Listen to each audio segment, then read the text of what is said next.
What's up, guys? We're back with another Rune Slayer video, and although there's not much to do once you're endgame, besides farming bosses or fighting people, I did realize I never made a tier list for all the classes in this game, so that's exactly what we're going to be doing. So without any further ado, let's get started. One thing I want to preface, or I guess two things I want to say before we start off into the tier list.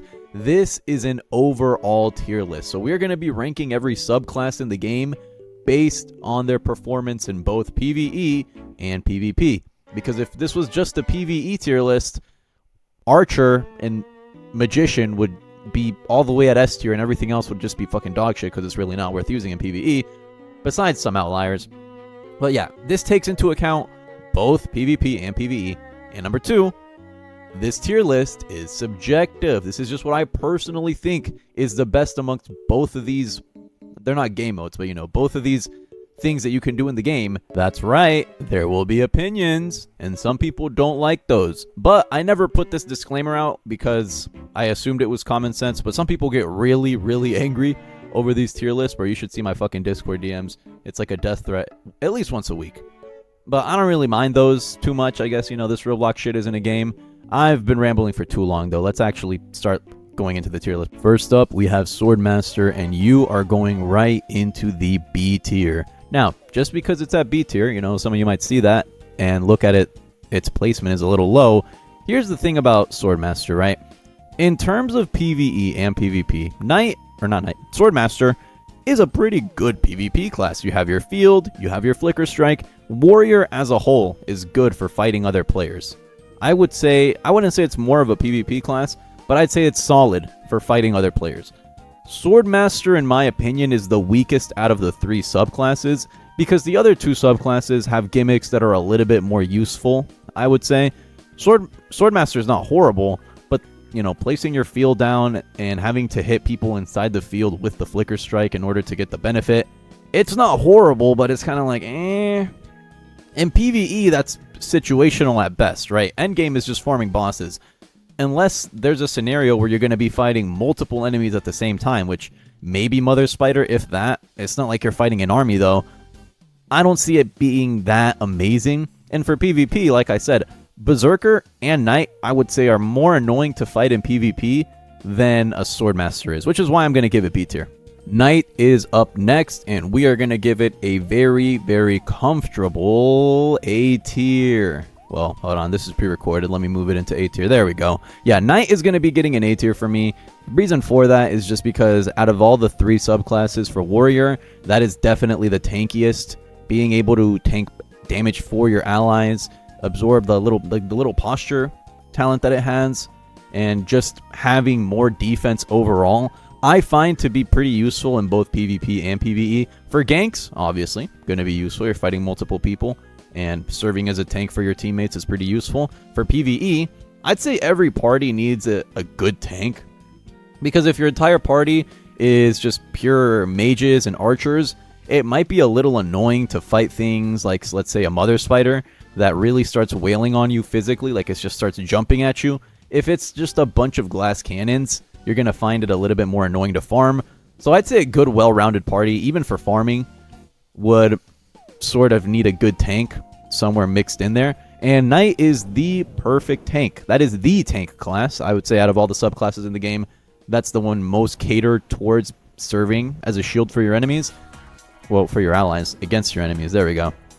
And I'm definitely going to put it at A tier. Good for PvE, good for PvP. Let's keep going. Berserker is up next, and to no one's surprise, this is going to be getting S tier. One of the best subclasses in the game. Berserker's survivability is honestly insane and pretty brain dead if you were to ask me, at least in PvE. In PvP, you're not going to notice it as much just because there's not going to be an NPC that lets you wail on it after you guard break it. But Berserker is insanely good for PvE because it has good damaging moves. It has insane sustainability with the heal, because your heal scales off of how much HP you're missing. And in Rage, I'm not going to say it's underrated, but I don't see enough people talk about it. And Rage is so busted. You literally get hyper armor on all of your moves, all of your M1s. As soon as you pop it, 9 times out of 10, you're going to get a guard break right after. Or if you pop it right after they get up from a guard break, you're going to be able to chain guard breaks and just keep wailing on them. It is an insanely good skill. As a whole, the Berserk subclass is just very well-rounded for both PvE and PvP, which is why I'm going to give it a very, very firm S tier. Our first Archer subclass, the Sharpshooter, is going to be getting a B tier from me. I'll put it above Swordmaster, but I'm still going to place it into B tier, and let me tell you why. Sharpshooter, in my eyes, is a pure PvE class. Yes, it is insanely good for farming world bosses. Your, like, giant arrow, the little fucking nuke ability that you have, if you mark a target and you hit that ability, you're going to be doing like 300 to 400 damage. Yes, it's very, very good damage. But like I said, this tier list is comprehensive. This is not just for PvE. If this was a pure PvP tier list, Sharpshooter would be S tier easily, but it's not. In practice, Archer is not a horrible PvP class. You know, I've killed some people using Archer, but it's not really because it's that brain dead in PvP, more so just because the other people weren't that good. I don't think Archer as a whole is that insane for fighting other players. I definitely think the Thief class as a whole is 10 times better. Warrior is way better. Cleric, or not Cleric, a Priest, if you know what you're doing, is a lot better. I don't know. I don't think Archer is the weakest in terms of PvP. I'd have to think a little bit longer about that. But like I said, it's losing a lot of points in the fact that it's just not that strong for fighting other players. And although, yes, it is insanely strong for farming mobs, it really just depends on what you want to do. So before I move on from this, if you want to farm bosses, specifically world bosses, Mother Spider, Elder Treant, Rune Golem, stuff like that, Sharpshooter is probably the best class that you could go, subclass that you could go with, because you can comfortably sit super duper far and just spam all of your moves, deal insane damage, get guaranteed kill credit, and just farm things over and over and over again. If you're fighting other players, you might want to get something else. Here's Beast Tamer. We're going to be placing it into B tier right below Sharpshooter. Honestly, this could go either way for me. Beast Tamer could be above Sharpshooter or below it. It really just depends on personal preference, but I think both of them deserve B tier. Here's the thing about Beast Tamer. In my eyes, Beast Tamer is just a worse version of Warlock for magicians. Because your entire gimmick, your entire shtick, is that you can tame a bigger pet. You see me using it in the background footage right now. I have an adult spider. And the bigger pet can tank for you while you spam all of your moves on your enemies. 99% of the time, that's going to work for anything that's not a boss. You can very, very easily let your bigger pet deal with whatever you're fighting and just use it as a giant tank. It is a pretty solid class for PvE. I have no problems farming Drogar, or what's his name, Linkenthar, the big wolf dude. I have no problems farming either of those. I can very comfortably kill Crabs, the Basilisk, the Hill Troll. You know, a lot of bosses slash enemies I can very easily deal with as a Beast Tamer. But the thing is, in PvP, you might think that having a giant spider or like really any big pet is going to go a long way towards helping you beat other people. The AI for pets in this game is low-key ass. Or I don't know if it's just a me thing. Whenever I'm fighting shit like the crocodile, the adult spider, the crab, these dudes are locked in, hitting me with every attack, canceling my moves. As soon as I fucking tame them, they turn into sweethearts. They stop being nearly as good as they used to be. These dudes just stand there and let the enemies hit them. I don't know if that's just a personal gripe that I have with the game. But what I'm trying to say is, having a big pet that lets you, that you can use to serve as a distraction as a tank, for you to deal your damage, it pairs very well with Archer. Yes, it is very good, and you can definitely use it for PvE. Archer is a very, very strong PvE class. But once again, for PvP, like I said, not the greatest. And having a big pet, sure, it'll like slow down your enemies. I don't think it's necessarily going to be carrying you through fights. You're still going to need to know what you're doing, know how to parry, and know what attacks the other subclass has if you really want to ensure the fact that you're going to win. So, yeah, to me, Beast Tamer is just a worse Warlock because you have to rely on your pet. Once your pet is dead, you are fucking useless. Sure, you still have your abilities, but without your pet, your entire kit as a Beast Tamer is completely gone. Mark, can't really use that. Feral Strikes, can't really use that. And you do have your passives that make the pet a little faster. I don't personally notice that, but that's a thing too, I guess. To me, Warlock is better because you can always summon a Fiend. You don't have, well, you do have to worry about its health, but you can just sacrifice it, resummon it for no cost, for no souls cost. You're still going to keep the souls, and never have to worry about your pet getting healed. I just think Warlock is a lot better in the scenario of needing another pet slash, miscellaneous enemy to tank for you, which is why I'm going to be putting Beast Tamer. Assassin, one of my personal favorite subclasses to play with. In my opinion, it's one of the most fun. Going into the A tier. And the reason for that, like I said, we're looking at it holistically. In terms of PvP, Thief is basically a PvP class. If I'm being 100% honest, Thief as a whole seems to have abilities and subclasses, passives, more catered towards fighting other players, which I enjoy more because after a while, all you can do in endgame is either farm bosses or fight players, and farming bosses for 8 hours feels like a 9 to 5, except you're unpaid because you're relying on these shitty drop rates that you're never going to get. So I have more fun PvPing. Thief is a very, very fun class, but personal bias aside, Assassin does some crazy backstab damage, and that will definitely go a long way in PvE, especially when you're farming enemies. If they get posture broken, you just go behind them, start wailing on them, they're cooked. And like I said, in terms of PvP, Thief as a whole, very, very good for fighting other players, and Assassin is no exception. And it gets an A. It gets an A from me. A tier. Ninja is up next, and it's another A tier. Don't think it's quite as good as Assassin. Still an incredibly good subclass. I absolutely love Ninja. It's very fun to fight players with it. It has some very, very good combo potential. And similar to Assassin, does do some pretty good damage in PvE. You get your agility up. You're going to be doing that high crit damage. You have very fast hitting moves that you can just use to run around and hit the mobs with. Very easy to farm Drogar with a good Ninja subclass build. Not much more for me to say on that. I'm gonna say Knight is a little better overall, which is why I'm putting it below Knight. Still an A tier though, still a good class. Asura or Asura is going in A tier. Now, I think Monk is better, just from what I've seen, but Asura is still pretty good. The whole, what's it called? The Wraith, whatever you want to call it.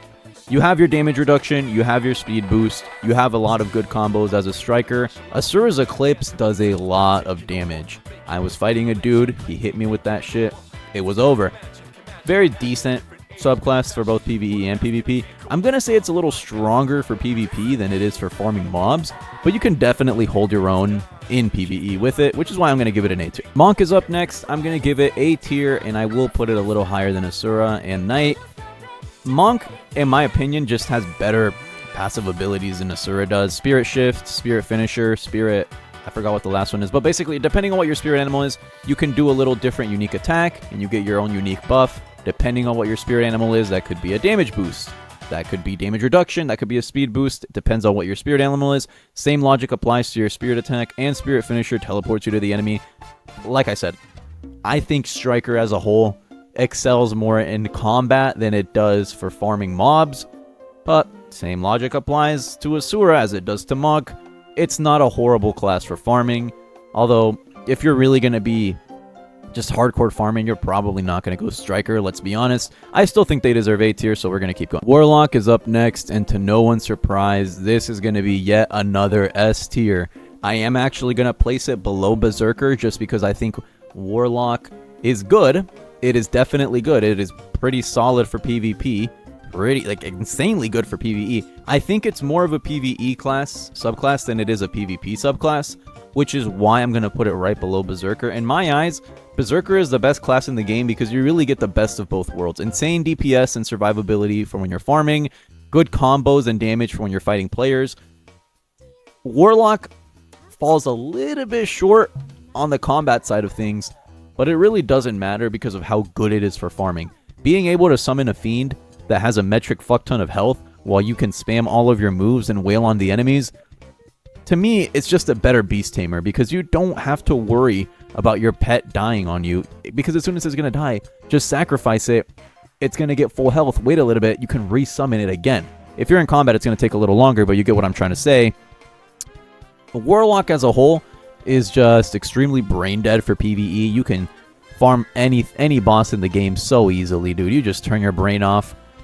I think the only boss that you might struggle with farming, I mean, that definitely Mother Spider. Besides that, maybe like Mother Spider, Rune Golem, you can easily kill Rat King, Basilisk, the Giant Boar. You can easily kill any enemy in the game. with a good Warlock build. It is just insanely good. And yeah, I'm going to give it an S tier. Sorcerer is getting C tier, worst subclass in the game in my opinion, and I'll tell you exactly why. The thing about Sorcerer, I know I spent a good amount of time praising Mage, praising Magician for being good at farming. In a vacuum, Sorcerer is also pretty good at farming. It has access to a lot of the same moves that Warlock does. Where Sorcerer falls short, in my opinion, is within its main gimmick. The entire point of going to subclass, arcane charges. If you hit your spells, you build up arcane charges and you use those charges to use, like, what's it called? Arcane recovery, where you can heal yourself, or arcane explosion, where you can deal some damage. Both of those are complete dog shit in comparison to being able to summon a fiend to just do your bidding for you. It's just not that good. Even Soul Steal, the move that you use to farm souls to summon your imp, even that, I would argue, is more useful than both of the moves that sorcerers have access to on their own. Arcane charges are just extremely underwhelming, and the arcane blast damage isn't even that crazy. The arcane healing is at best. So really, what do sorcerers have over warlocks to make them a class worth using in their place? The answer is nothing. I think sorcerers desperately need a buff, because out of all the subclasses in the game, you can make a case for every single subclass having its own unique playstyle, which is why, you can't definitively say that Berserker is completely better than Knight, or you can't definitively say that Assassin is completely better than Ninja.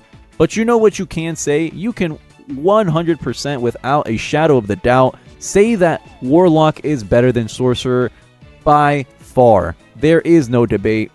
So why even bother going Sorcerer if the entire subclass as a whole gets outclassed by Warlock? You're wasting your time. It's just not worth it.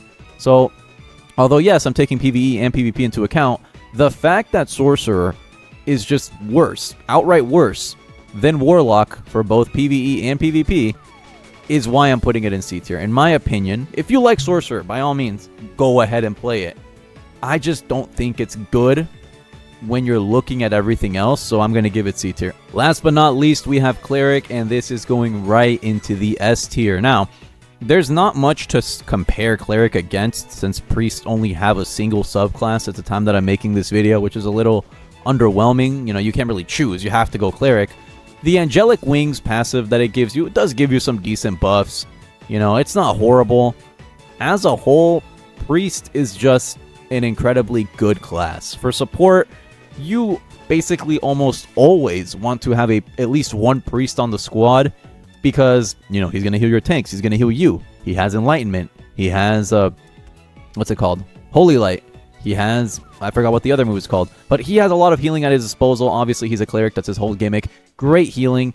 DPS, not insane. I'd say his two main damage moves are smite and holy fire. Still, you're not using him for damage, but the fact that he has holy shield and a fuck ton of healing make him incredibly good for PvE when you're playing with a team. And in PvP, trust me, a good priest that knows what they're doing and knows how to abuse their cooldowns and their moves to their advantage to effectively zone you while also healing themselves at the same time, it really just turns into a battle of attrition. And trust me, a good priest is definitely decent in PvP, if not good, right? I know that logic can apply to a lot of classes. Insert this class is good if the player is good, but Priest is an incredibly annoying subclass to fight against, barring the fact that someone might not know what they're doing. But you get what I'm trying to say, right? Priest, definitely S tier.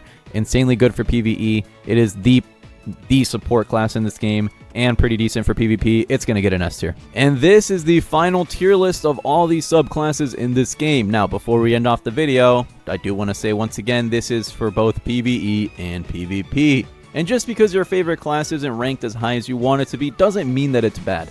In my opinion, there are no bad classes in this game besides Sorcerer. I think Sorcerer is just outright fucking shitty. But every other class in this game has a use case, definitely has a good, unique playstyle attached to it. So if you see that your favorite class isn't necessarily as high as you want it to be, fret not. It is probably still usable. Literally, if you take anything away from this video, just know that Sorcerer is shit and it's not worth using. With all that being said, that's going to be it for me. Thank you for making it till the end of the video. If you're watching, have a great day or night wherever you are. Stay tuned for more content, and we will catch you in the next one.